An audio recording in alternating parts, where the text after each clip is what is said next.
This is Rock the Block Daily with me, Eugene Tay. Good Monday, everybody. How are you guys doing?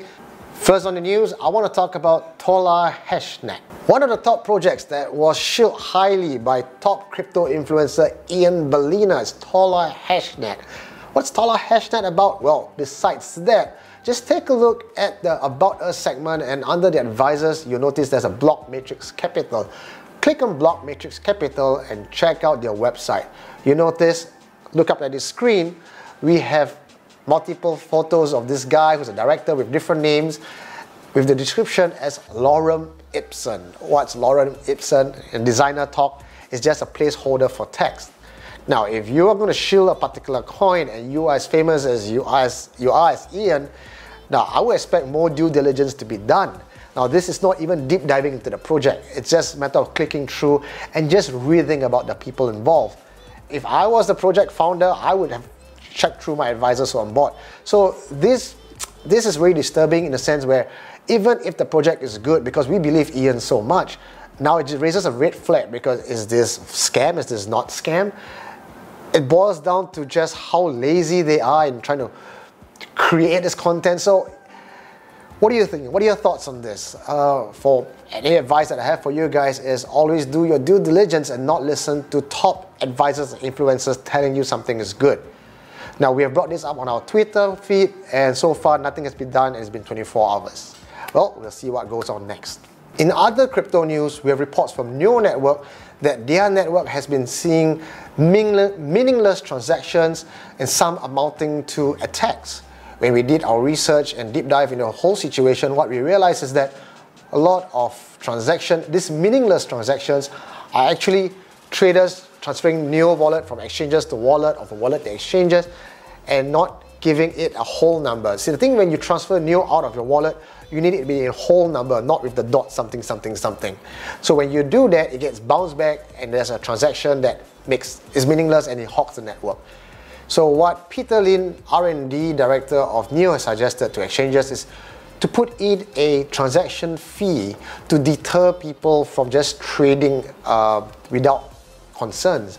So what do you think? Should we penalize people, or should we just put a transaction fee and penalize everyone in the network? So let me know your thoughts, and maybe we can give Neo a reply on what we think as a community.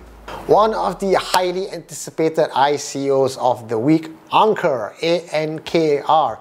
Again, this is a decentralized cloud computing solution. Well, again, this solution is not a big news because it's been done to death. Last week I just reported on 2 of them. But what makes Ankr different from the rest of its competitors is that Ankr is based on proof of useful work algorithm. It tries to be what Bitcoin does for proof of work, but take out the wastage in computing resource and make it useful transaction. Now, what it really means is a bit technical. Just know that Ankr is meant for enterprise level solution, while the rest of its competitors are meant for people like you and I. Ankr is targeted at companies on enterprise level with huge mainframe, lots of existing redundant resources, to now actually utilize these resources in a useful way and get paid in the process. Wilklevioss twins. Well, this is for regulatory news. The Wilklevioss twins have once again gotten rejected by SEC on their request to go into exchange traded funds. VanEck's, which is from CBOE, is also pursuing that direction.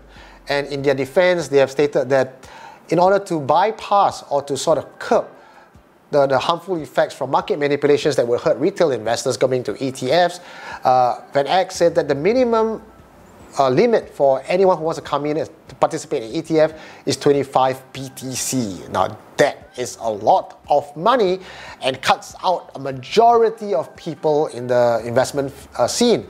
Vitalik Buterin has something to say about that.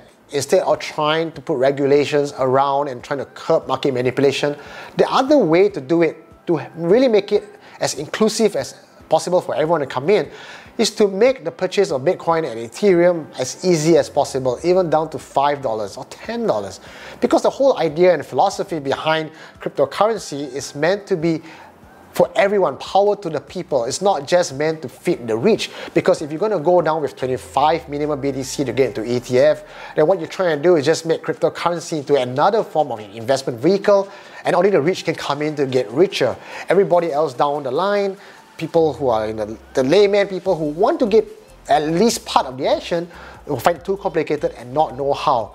And then what you're going to get is that cryptocurrency falls into the bucket with any other commodity or investment tool, and it's just used for the rich to bloat on it, thereby killing the entire philosophy and principles behind cryptocurrency in the first place.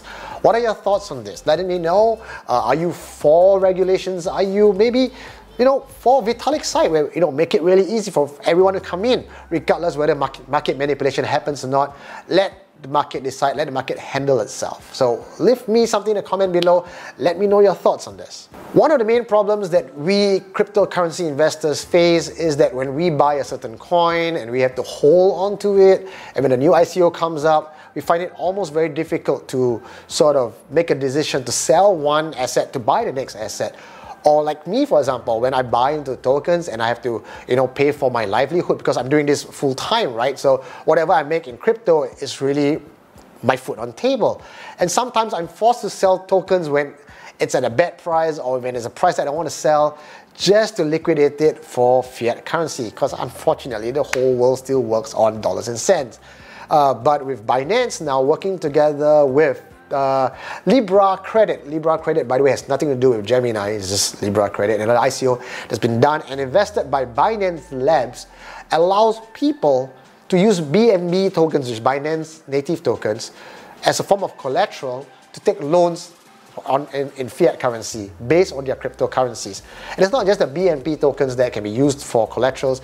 More and more cryptocurrencies will be allowed to be on the Binance platform for loans as well. Now this again is not a brand new idea. There's token loans on OneLab's ecosystem and a few other solutions that have been out there to sort of give this sort of options for crypto players to take loans on their cryptocurrencies. But why this is different is that it's backed by Binance and Libra Capital, and the liquidity is just massive. And I believe there's also a level of insurance that if people default on their payment, well, they lose their collaterals and something happens out of that.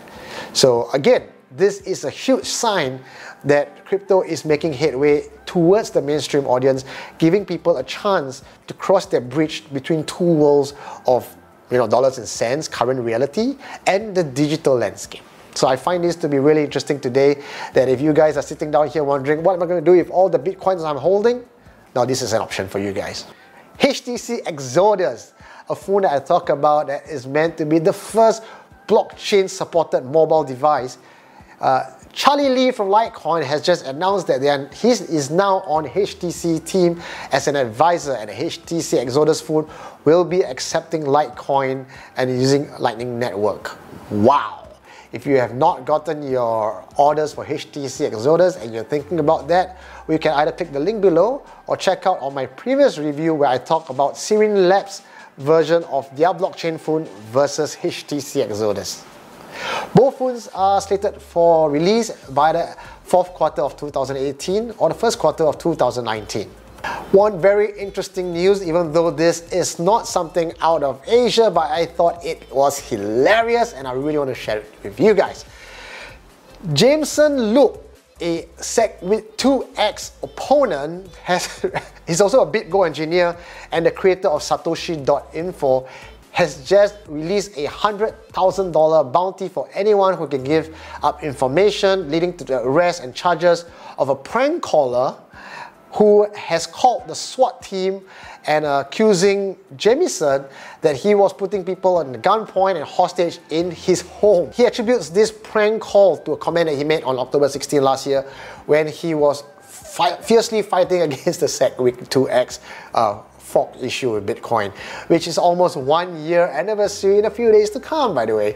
So if you know anything about a prank call, or maybe you are the one, that's $100,000 bounty on your head.